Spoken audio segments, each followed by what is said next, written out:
Hello, Kako. Welcome to the third part of our Spooky Kine Investigations, the life of.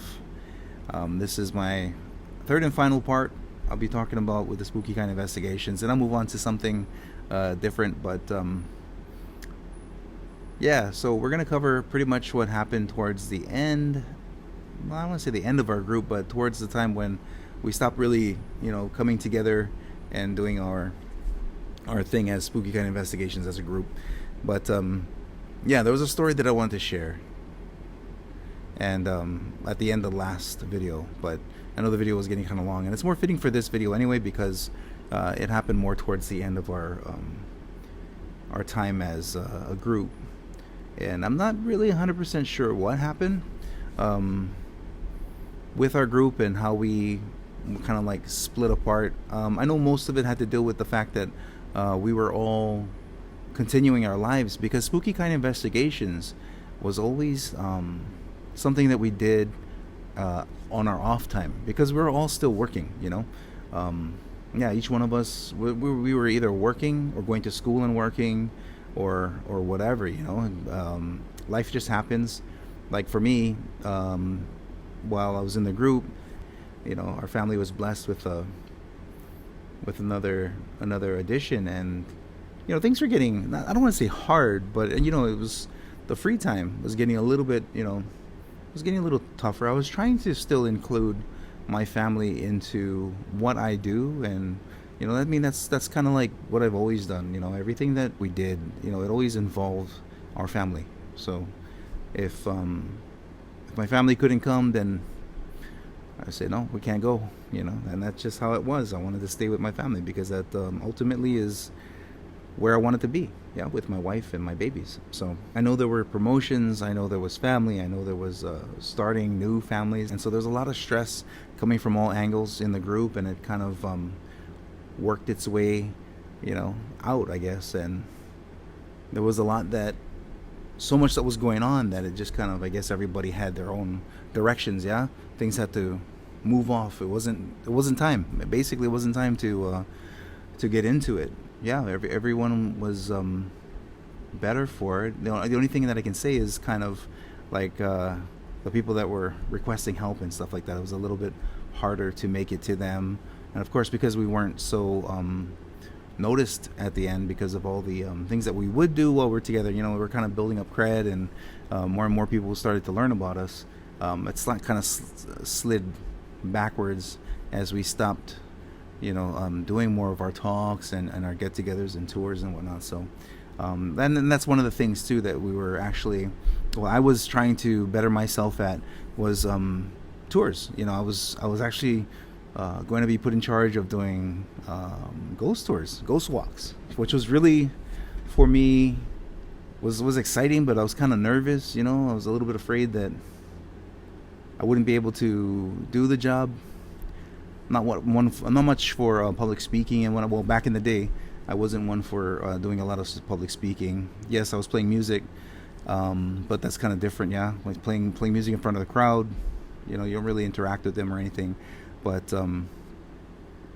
yeah, so long story short, I do mention this in a previous video, but one of the ways that I was trying to build up my storytelling and my tour guide abilities was with the March of Dimes. My boss, when I was working at the city at the time, my boss put me in charge of raising or helping to raise money for the March of Dimes, which, like I said in the other video, I'm never going to do that again. March of Dimes is, to me, they're rubbish because of because of my own personal experience. I mean, if you support the March of Dimes, it's great for you, but me, no, I'm not about them. But basically, to summarize what happened, I decided to collect stories around my workplace, and I was going to do a little walk around, a little spirit march or spirit walk around my job, because there are so many stories about the Honolulu Hale, about the Civic Center, Iolani Palace, and Kawaiahao Church, as well as the mission houses right across the street from where I work.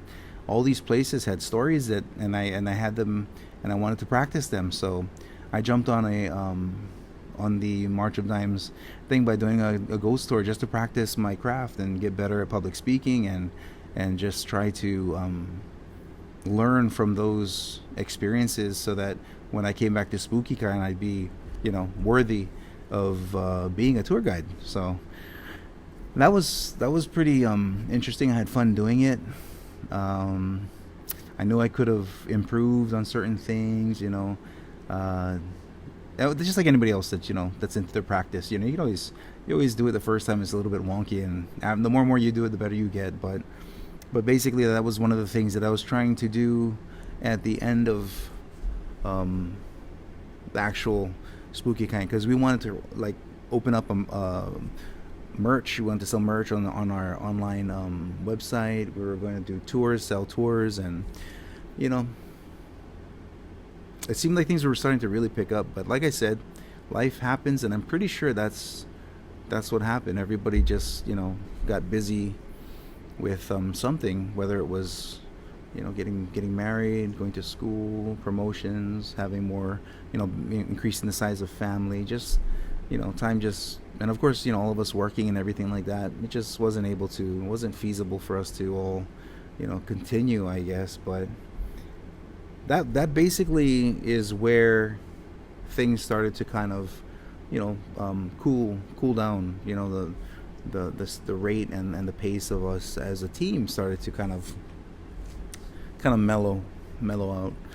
And so anyway, before the cool down, before we all started to go our separate ways, we were building up our group. And I know we had picked up a few additional people. We picked up Dean, Mickey, who is still pretty active. Whenever we have anything going on, she always tells me, hey, give me a call, let me know when you guys go out, that way I can come along with you. And I'm always game for that. But because things have been so far between things, if anything I get, it's usually a personal request, somebody that I know needs something, and then I'll call Mickey, and then we'll get together and we'll go up to a place and check it out. With her joining, she added the sensitive aspect to our group. She was more of the type of person who could read energy and feel things around the area, and she could tell you whether or not there was a person or a thing around, a haunting. So that was pretty. To me, that was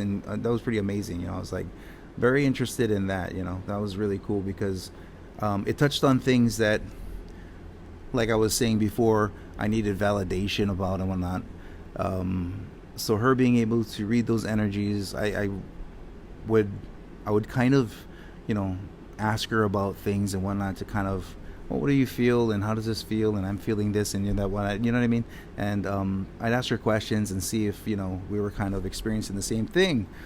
Just wondering, on getting her take to see if perhaps that was something that I was actually picking up on too. Maybe I had a sensitivity and whatnot to the paranormal, but because I've experienced so much stuff in my life. You have some people who experience one, like I was saying last video, you have a person who experienced one thing and they repeat that one thing because it was so astounding to them.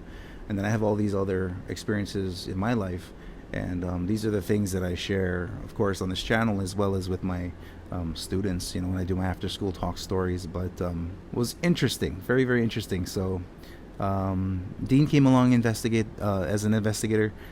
Mickey came on as an investigator slash sensitive, and we had Steven. Steven jumped on, and he was our film guy, and I thought that was awesome. I'm an artist. I love anything to do with arts, singing, dancing, movies, drawing, painting, animation, whatever artsy thing to create something. That's my thing. I love creating things, and now of course with my stories, not just storytelling but actually writing my books. But so that's my kind of up my alley. I was so fascinated by that. And when I joined Spooky Kine Investigations, I did not have any experience using any of those equipments, like I said before. And for me, I was going to school for the arts. And when I joined the group, all I had was my, my digital camera that I would take on investigation, and that was from, that was purchased for school, and then I was using that for investigations, and it really, it was kind of outdated. Even the computer that I was using at home, it was an old computer, so everything that I was kind of using was kind of, and then where they were on a cheaper side, yeah, because we didn't have very much money, and the things that we did spend our money on was mostly for like school and advancing our you know our growth into our academics. So like we know that that's something worth spending money on and stuff when it comes to growing, education and stuff like that. So we spend a little bit more in those areas, and things were tight, but we made it work, and it was cool that we were able to use some of those things for paranormal investigation, because I had them lying around from school, so it was perfect. I did end up having to splurge on a DVR, a digital voice recorder, and that sucker, I put that thing through the trials, man.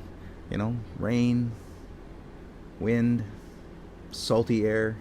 That sucker was worth every dime.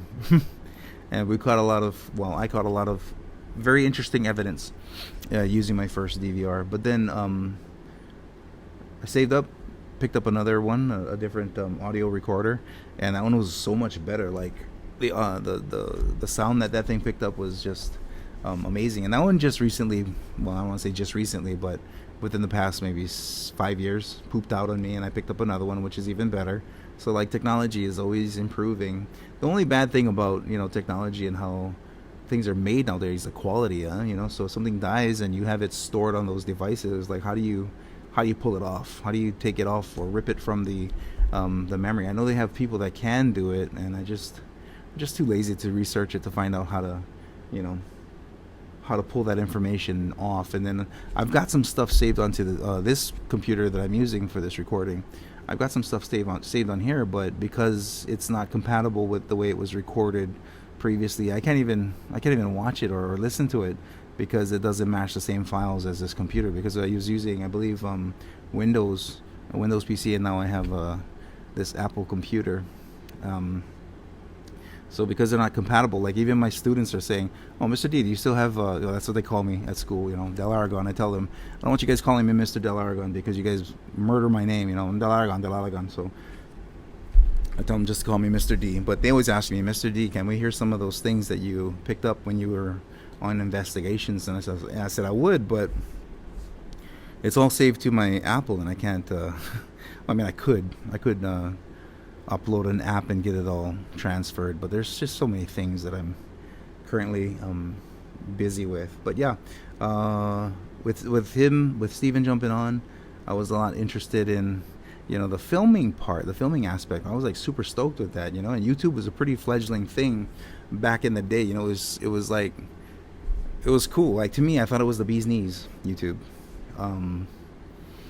So we started to record our investigations, and Steven was so good at editing, and he was so good at his craft, that he was able to create these small bite-sized episodic content to throw up on YouTube, like they were our own little ghost hunter videos. And it was I don't know, I was impressed. I was like, this is really cool. I mean, us as a group with that aspect, with being checked off, I mean, I thought that was pretty awesome. That was the bee's knees, man. But yeah, unfortunately things kind of moved in a different direction. I don't even know what happened to Steven, but I do know that he just up and left us one day. I'm not 100% sure why.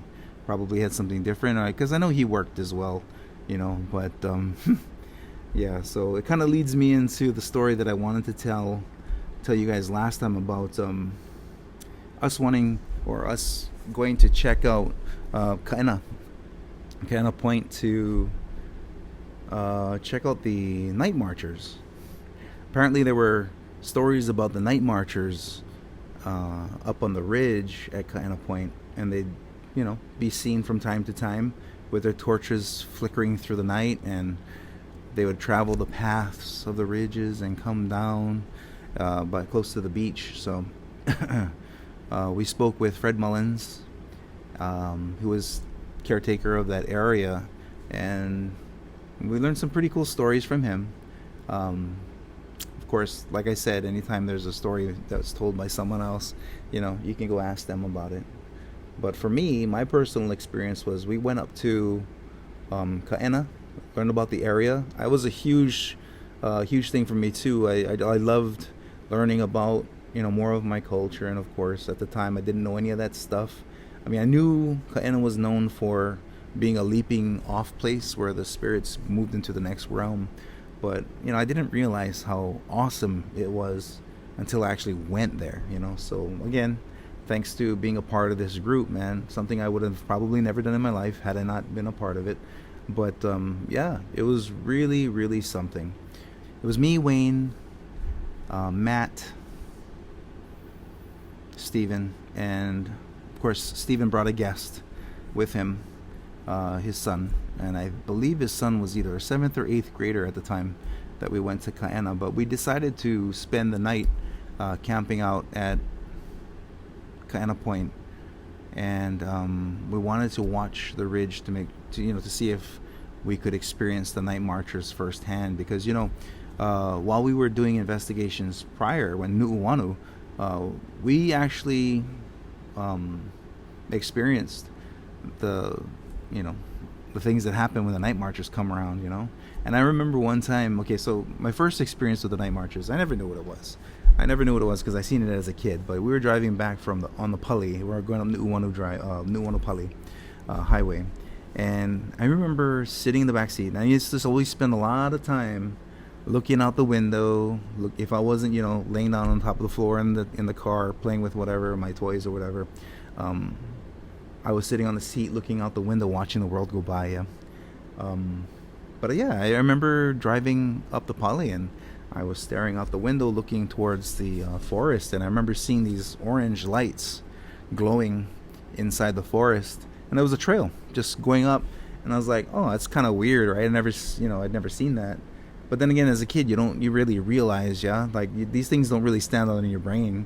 So like my first instinct was, oh, there's another street parallel to the one that we're on, which there was, the old Nu'uanupali drive is over there, but not that close to the highway.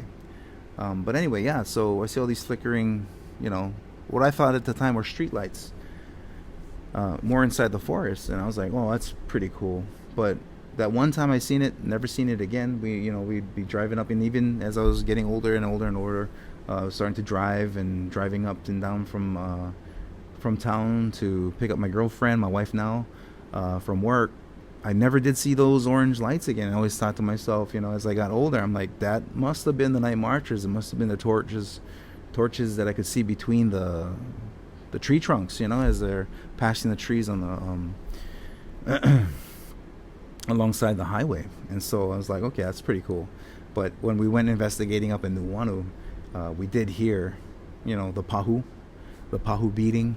We did hear I thought I heard a hunch, the noise, and then there was a boom, boom, this beating, this boom, boom, and I was like, whoa, that's some trippy noises right there, because there's nothing up in Nu'uanu. There's no like buildings or anything like that where people could be having a party, and there's that highway, and cars could be passing by blasting their music, and you could have the bass pumping from the car, but unless a person stops right next to the street, you're not going to have a steady, consistent beating like that. Yeah, so that was really interesting. Never got to see the torch flames, didn't hear any chanting, but definitely heard the pahu and the conch that was blowing, which was really, really neat. Yeah, so we decided, hey, let's go check out Kaena Point to see if we can see the night marchers there. And must have been about 9 at night, where we decided that we were going to leave the campsite and walk down towards the end where the limestone altar was located, and just kind of sit down in the darkness, ask some questions, check out what's going on over there. And so this is getting back to my story that I wanted to say last time. So we made our way down. We hiked our way down to the end where the lele is, yeah. And it was beautiful, man. I mean, like, there were no street lights, so It's like you could see all the stars in the sky. There was no clouds. It was just beautiful. But I remember us sitting down in the dark. We were asking questions around the altar, and it was just beautiful. But I want to say we spent maybe an hour and a half, maybe almost 2 hours, just sitting in the dark, asking questions, and just taking in nature. And there was this beautiful streak that shot across the open sky, going away from the island. And I was like, wow, that was so super neat. And I could just imagine, the spirit leaping from the Lena, and kind of broke my concentration when Steven decides that he's going to start singing into the night, when you wish upon a star. So he starts singing that Disney song, and it kind of like disturbs the mood. And so Wayne decides, okay, all right, that's enough. It's time for us to go then. We don't want to disrespect the area. So we started cleaning everything up, grabbed our equipment. Of course, I didn't have very much because I don't have very much, but I know Steven definitely had a bunch of things, his camcorders and all that whatnot. And we start moving away from where we were talking. And now, I don't know if you know, but when you go to Cayena, there's this gate that goes around that beach area to keep the predators from coming up, because there's also a bird sanctuary, but they keep the predators from coming up onto the beach and eating the eggs. But in order to get from the beach to the trail, you got to pass through this metal door. You go in through this walkway, the door closes behind you, and then you're able to go out through the second doors.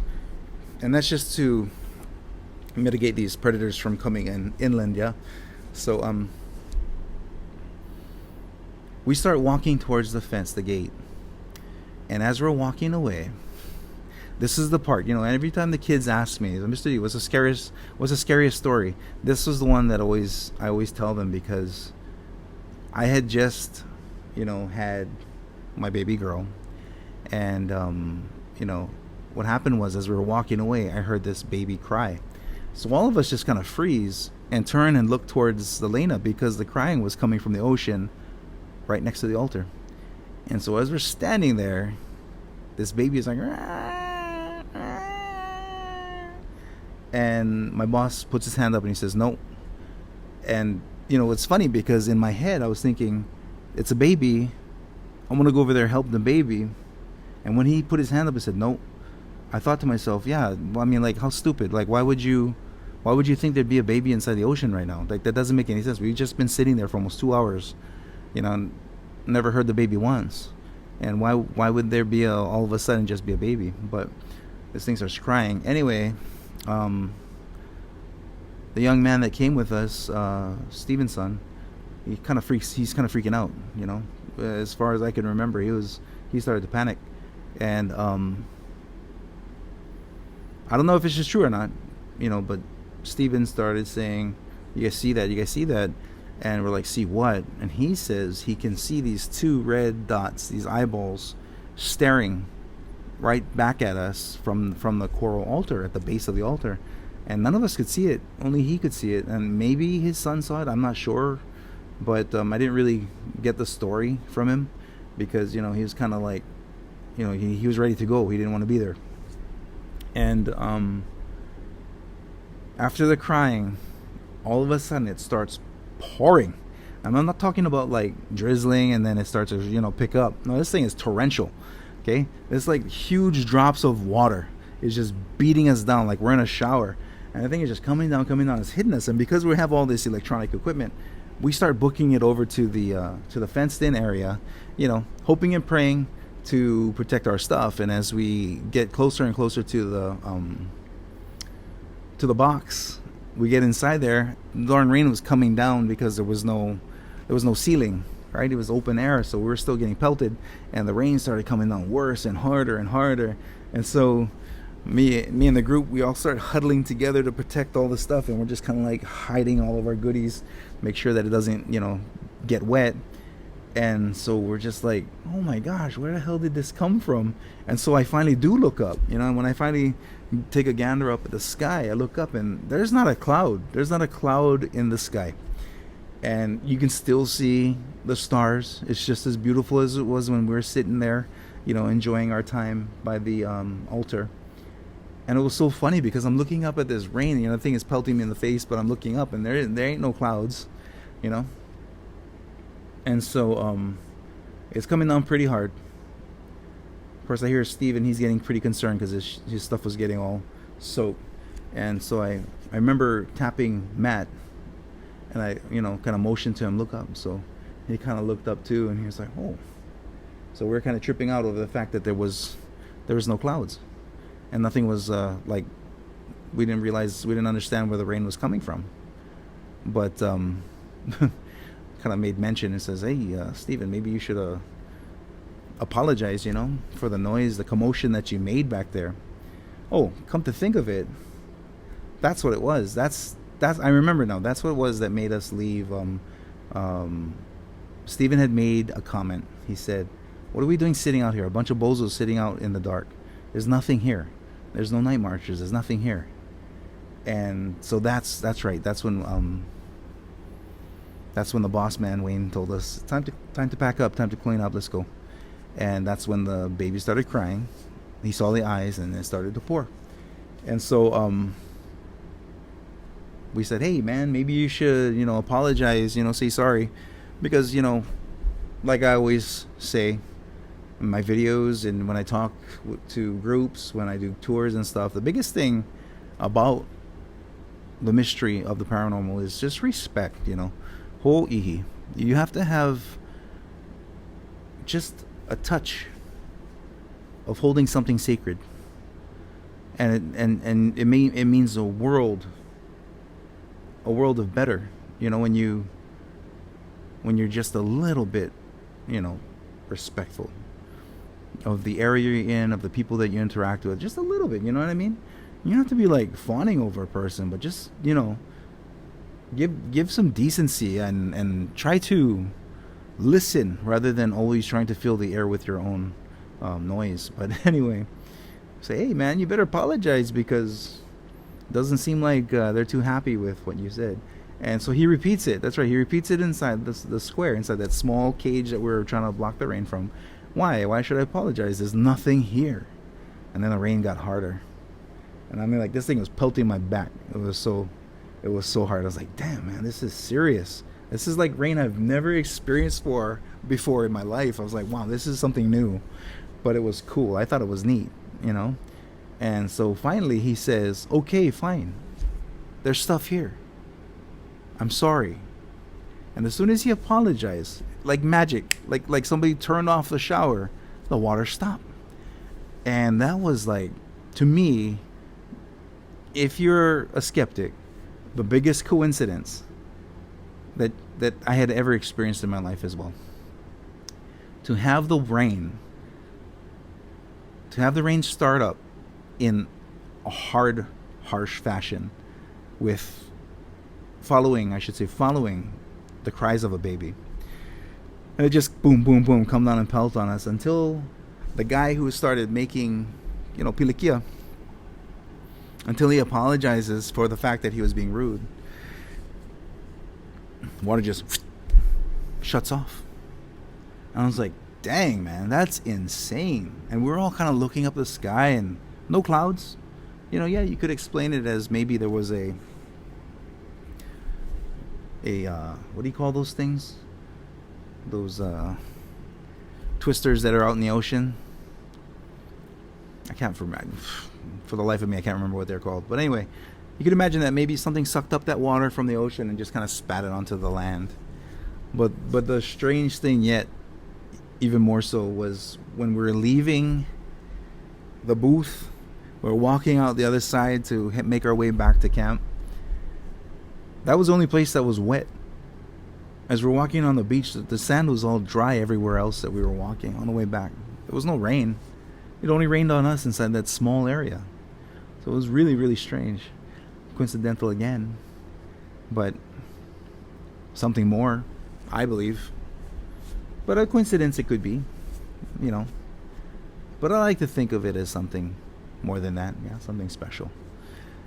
So we make our way back to the camp. And there we are.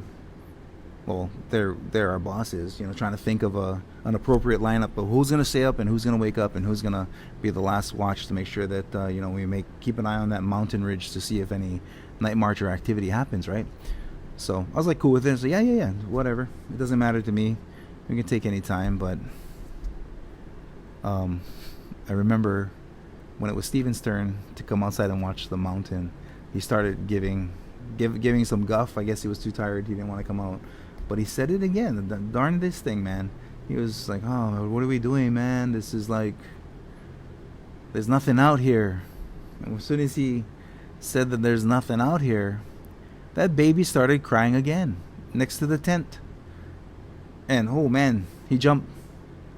Caught me off guard. I looked at the ground like, where is that noise coming from? There was no baby around us because he was saying, nah, that wasn't a baby. That was like a bird. Like a bird. The sound of a bird. Now, I've been to Makapu'u at night, and I've heard seabirds, and I heard the way they cry. And they do sound similar to that of a crying baby. But no. I had just had my kid, and nope, that's not what a seabird sounds like. That sounded like a kid crying. But it was a very cool experience. We stayed up the rest of the night, did not see any activity from the night marchers, but I think that experience from the Lena itself, from the altar, that was something. But yeah, and then after that experience happened, we had our little show going on. And it was funny because, Stephen was doing our recordings as we were doing different places, investigating and whatnot. And Dodo me, we went to Roosevelt Avenue. Ultimately, we went down there to go and check out a place that one of his friends had passed away. But as we were there, I decided, it's kind of like I feel something down this way, down the walkway. So I was kind of moving along, and we seen this owl playing around in a tree. And my family has always told me, the pueo is sacred. That's you have to respond when you see one, flying around.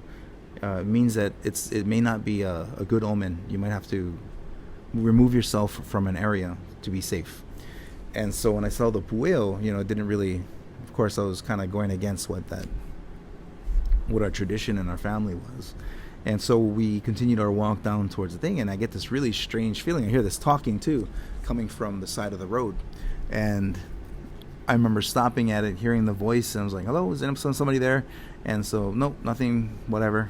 We went back to the group where they were doing an investigation, told them the story about what was down there, so they wanted to go check it out too. And so when we got back there, Stephen came with his camera. We had Gary, was another guy that joined our group later on. He was there too, and we were asking questions. And so I said, I know I heard you out here, and if you're having problems communicating with us, you can use my energy. And that was the wrong thing to say.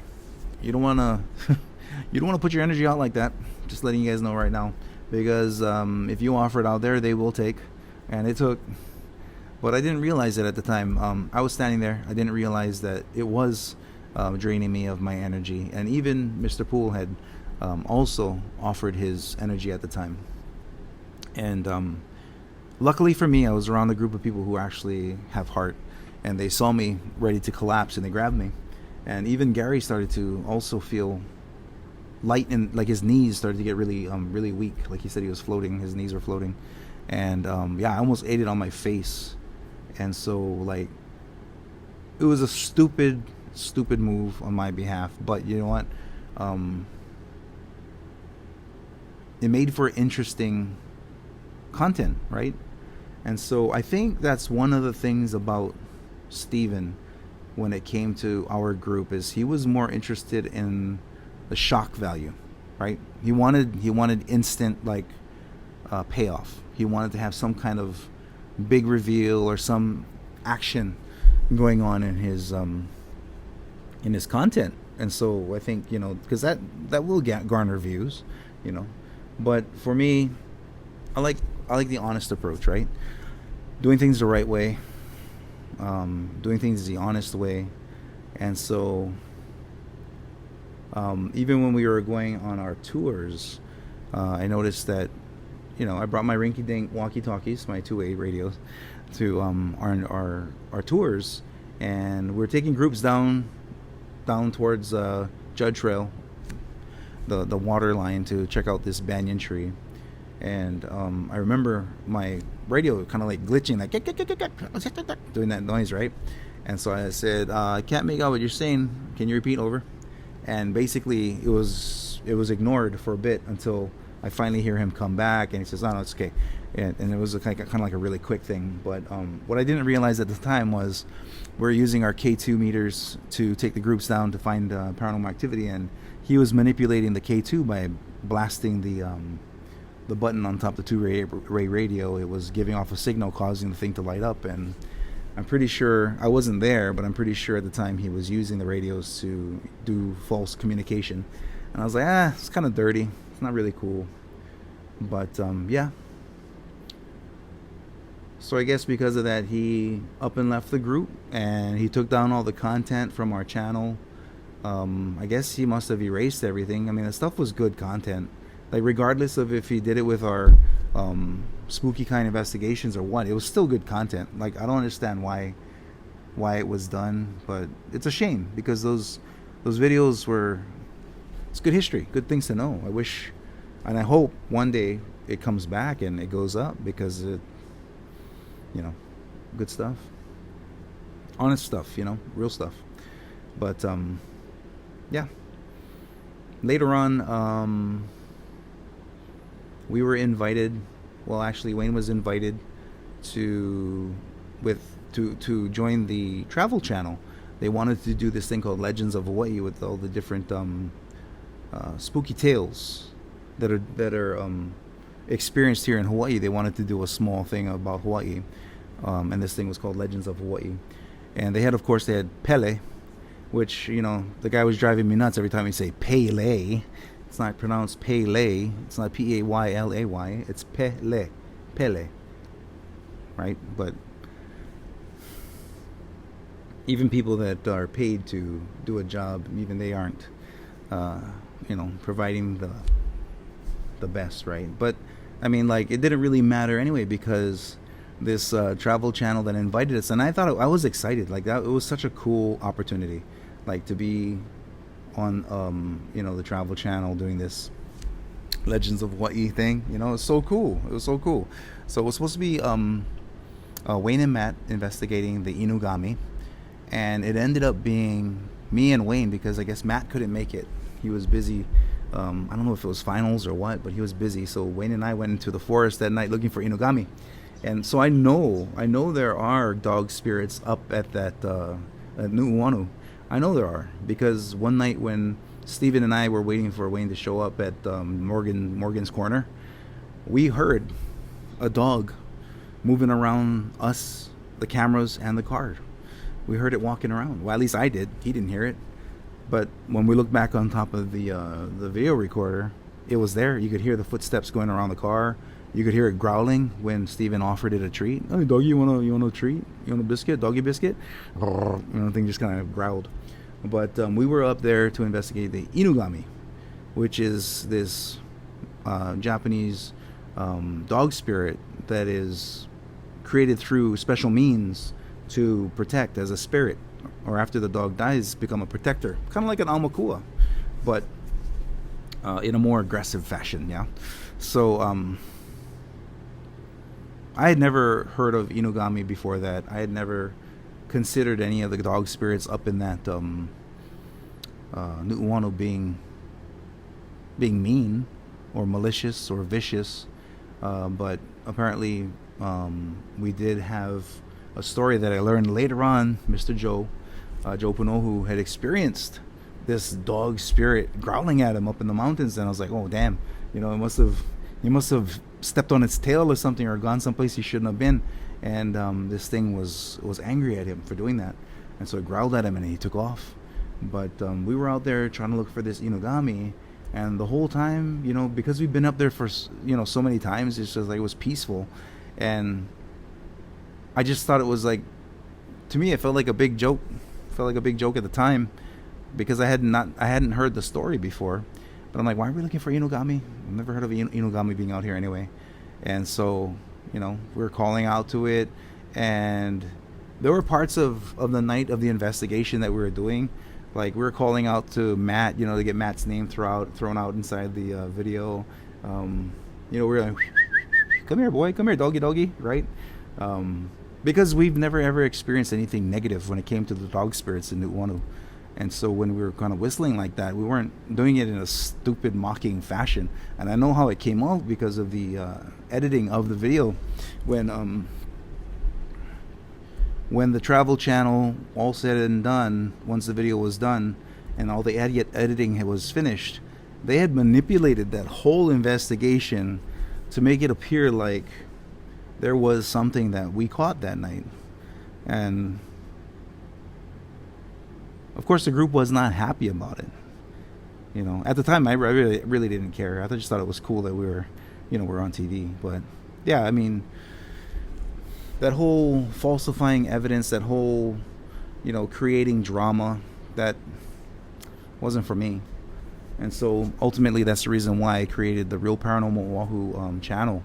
I started off thinking that I was going to tell real stories about real people in real places, and that's how it started. I was collecting stories about the Civic Center first, so that I could start our tours with Spooky Kine Investigations. So even this channel was born because this was going to be my practice, so that I could become proficient at what I needed to do for Spooky Kine Investigation. Because as I told you before, I felt like I had that whole imposter syndrome going on, right? I didn't feel worthy of being in the position that I was given in the group, and I needed to step up my game. I needed to practice. And a lot of times this took me away from the group to do it, and it wasn't because I was trying to separate myself like Steven had left the group and whatnot. Definitely not that. It was because I didn't feel like I was doing my share, doing my part, right? I needed to up my game because the people that I was with, to me in my eyes, they were amazing people. Amazing people with amazing abilities, and I wanted to be somewhere where I wouldn't diminish what I thought was something extraordinary. And so now, of course, nowadays I see myself as being extraordinary. I actually I do appreciate all the things that I went through with Spooky Kine Investigations, and it did help me to. I didn't use it as a way to stroke an ego. I didn't use it as a way to stay safe. I took advantage of being a part of this group to improve and better and grow as a person. And again, I am so grateful that I had this opportunity. I truly am. So yeah, that was when pretty much. So after I did the March of Dimes walk, the Spirit Walk, I believe Wayne actually did come on one of them, but I did a couple. And so yeah, I think he was gonna come back and he was going to drop some information to me about how I could improve on my delivery and the storytelling and even the way I spoke. I was hoping that something like that would come about it, but no. From that night on, it was kind of just like things started to drift apart, and I really felt like I ruined it. Like, I thought to myself, and I never talked to Wayne about this either, but like I kind of felt like taking him on that tour. He was like, "Bro, I don't know if we're gonna do this with Gabe. He doesn't seem to know his stuff, Maybe he got concerned and worried about." And I was like, "Oh no, what did I do?" And of course, because I don't like to pry, I don't like to create waves, and I like to leave people where they're comfortable. I don't like to bother people. If they're someplace and they're doing something, I won't approach them because they're in their element. Even when we used to experience these bad things on investigations and tours, I would just kind of quietly just let Wayne know what I'm feeling, and then kind of move myself away, because I didn't want to ruin it for anybody else just because I was having an issue, just because something was happening with my body, not knowing at the time that my intuition was trying to tell me something was wrong. But yeah, so I just felt like I screwed up, really. And I held on to that for quite a while. Like, what did I do? Was it something that I did wrong? And because I felt like I did something wrong, I didn't feel like I could even talk about it, you know? Kind of silly now that I think back about it now, because then I wouldn't have suffered all that time with questions on whether or not, whether it was me or whatever. But I just really felt like it felt like things were moving quickly in one direction, and then it just turned. It went somewhere else, and I was like, kind of screwed it up. But that's what I felt like. But I know today, that's not true. I know that I should give Wayne more credit for including me with the group. I should give him more credit for including me, because he could see something. He saw something in me, and it wasn't just because I was just a fun guy to hang around with. Because we would have our cool times together inside the when we worked together at GameStop, and we'd have our laughs, and it was like easy going, and I was praying that he wasn't only keeping me around just because he had asked me to join. He's like, I don't know how to let Gabe know that he's out. I don't know how to tell him this, because he's always wanting to stick around and da da da. But no. I'm not saying that that's what it was, but it was something that was in my mind. I was just kind of like gaslighting myself. I believe that's what the term is nowadays, gaslighting. But I had plenty of gas, but I don't know about gaslighting. But long story short, I should have said something. I didn't, but that's all part of my growth. I grew from that as well. All the mistakes that I've made in my life, put me where I am today, and where I am today is not so bad. Not so bad. It could be better, but everything could be better, right? We could all enjoy better. We could all enjoy things that are nicer. But like getting to know these people, regardless of if they moved our group forward, or if they stalled our group, or whatever. This thing's always in the way. Sorry. Doesn't matter, because it's all growing experiences. These are all experiences, and we grow from all of these things, right? And that's the main thing. We keep moving forward regardless, and that's exactly what I did. So as the group started to slowly drift apart, I continued to check the mail whenever I could, like, of course, because I had my family and stuff like that. It wasn't too often, and there would be some emails that would come in. I replied to them. Some people would get back. Others had moved on because it had been months since they started to speak to us. But I did go on a few investigations. I tried my best to let them know what it could be, but all in all, this has always been such a positive thing in my life, and it's something that has always helped me to open up, to become less introverted, less, kind of crack my shell and let the light in, and it says, hello, there's a bigger world out here. Don't you want to hang out in here rather than just playing in your little shell, playing underneath the rock that you're living in? Come outside. Look at all this stuff. So I step out from underneath this rock, and now I see this sandbox. And it's like, whoa, this place is huge. Look at all this fun stuff that's around here. And I'm starting getting intrigued with this and involved in that. I'm getting all excited, and then the sandbox is emptied. Like, everybody jumps from the sandbox, and now they're on the swings. Now some are on top of the jungle gym. Now some people are like down by the water cooler. Everybody kind of separates, and here I am in the sandbox just learning how, and like everybody just ups and leaves, and now I'm inside the sandbox all by myself, with that cat turd that was laid there a night before. And I was like, oh, okay. But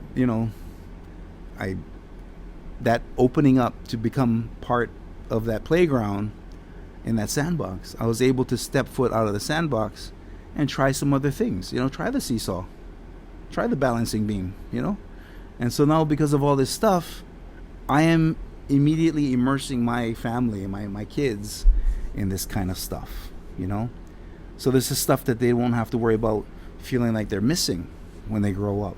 They don't have to have that part of them missing, their culture, And that's what I think a lot of people nowadays are missing out on. They're missing out on the strength of their culture, the reason why they are the way they are today. That stuff is going to start calling in your DNA, in your blood. It's going to start boiling over, and it's going to start saying, hey, kuha'a heo, this is who you are. Stand up, be proud. And I think that's for a lot of kids nowadays. I hate to say it, American is American. But because America is built up with all these different cultures, America doesn't mean that's who you are. You're not American. We're all, well, typical American people are all immigrated, except for, of course, the Aboriginal natives. They're all immigrants from different places, and they all have cultures. They all have things that they did before they got here.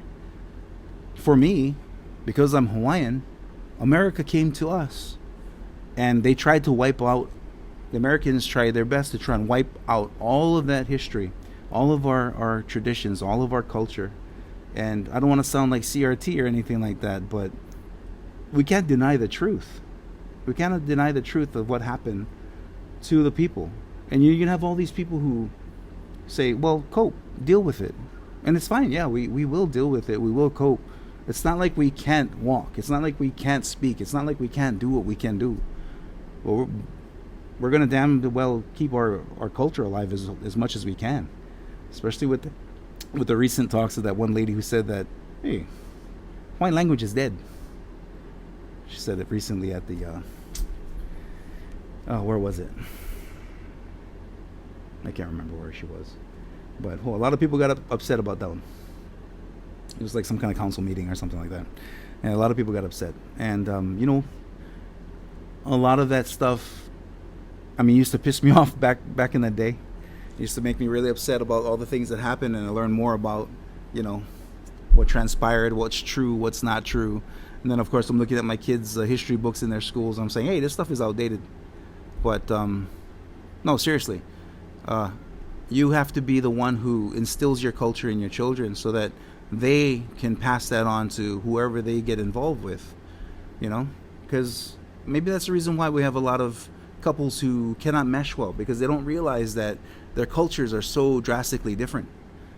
Looks can only take you so far. People are going to look good, especially when they're young. But, when you start having families and stuff, that's when it gets really dangerous, because once you get to know a person after you start having kids and you realize this is not the person you want to be with, or this person does treat you the way you don't want to be treated, and you finally realize that you have a spine, it's like, too late, man. What are you going to do with these kids? These kids are already, they have you, they have dad, or they have you and they have mom, and they're both of you. They are the creation of both of these cultures, and here they are, how do they deal with it? So we got to be worried about our future by learning more about who we are from our past, who our lineage is, yeah? And that's why in my culture it's so important to know genealogy. I'm not saying that I know my genealogy like 100%, but at least I know something, and that something can pass on to my kids, and one day they'll learn more. And that's what it's supposed to be. Every generation is supposed to be a stepping stool for the next. And if we are not making mistakes, if we're not sticking our foot in our mouth, then we're not growing. We cannot learn. So I think that's what a lot of this trial and error has been for me over the years being with Spooky Kine.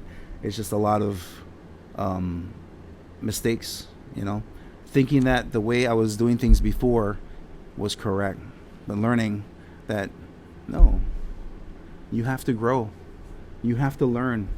There are so many other people out here that want to get to know you, and if you're not willing to learn who you are, how are people supposed to learn who the true you is, who you truly are? So yeah, like I said, every once in a while we do investigations. I feel bad because Mickey had called me like almost a year ago, man, and she was telling me that she was having all this kind of activity at her house, and I feel so bad because I haven't called her back yet. Like, I've been shirking so many things, important things that I need to be taken care of, but it's just been that I've been so exhausted lately, and with the new year coming, and you're trying to push yourself to do something interesting.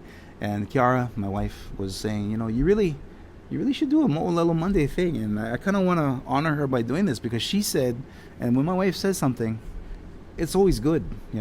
Everything she says is always a good thing. It's always a growing thing. It's always a beneficial thing for our family, and so that's kind of what I want to do. I want to keep this up, because she said that, just like Wayne with Spooky Kine Investigation inviting me to become one of the investigator slash cultural advisor, my wife is telling me, hey, you got to do this Little Monday thing. I think there's people out there who want to hear what you have to say. And I was like, okay, yeah, no more The Rock, no more The Rock, no more The Rock. You know, it's time to push that thing off, let the light in, and reflect that light. But anyway, I do want to say that I really, really do appreciate you guys for stopping by and for listening to my ranting. I'm gonna call it a night, because right now we're reaching the 1 hour mark, and I don't want to go over like I did last time, even though I said I didn't want to. But I got my tail out there. I told you about the night marchers from Canna Point. If you guys want to know more about them, talk to Fred Mullins. He's down at the he's still taking care of that place. And yeah, you can always comment down below if you guys have any questions, or if you guys want to hear something else that you want me to talk about. Like, I got stories galuli. I got stories from when I was a kid. I got stories from when I was bebe. I got stories from just a month ago. I mean, things are still happening in my life. Yeah, but if you guys want me to focus on something in particular, Mo'olelo Monday can be whatever it is, whatever it is that discusses storytelling. And this is my storytelling time. So I think perhaps one of my Mo'olelo Mondays, I might actually read from my actual story. That'd be kind of cool, right? Hear a couple of chapters of each book. You know what I could do too? I could explain why I chose to write about these particular Aumakua, or spirits, guardians. Why I chose them over other ones. And because, like I was saying before, my stories are written from my experiences, and so yeah, some of them can be told. Others, maybe a little bit more rated adults only. So yeah, but I'd like to share more, and I'd just like to say thank you so much for stopping by. Thank you for being a part of this channel, my journey. From Spooky Kine Investigations to Real Paranormal Oahu to now Del Aragon. It's my road to me. It's my road to who I am. Maybe next time I'll talk about how I got the name Del Aragon. Okay? Alright. But anyway, I just wanted to say, I hope you guys enjoyed this talk story. We'll get together again on the next Mo'olelo Monday. Ahui ho. Love you folks.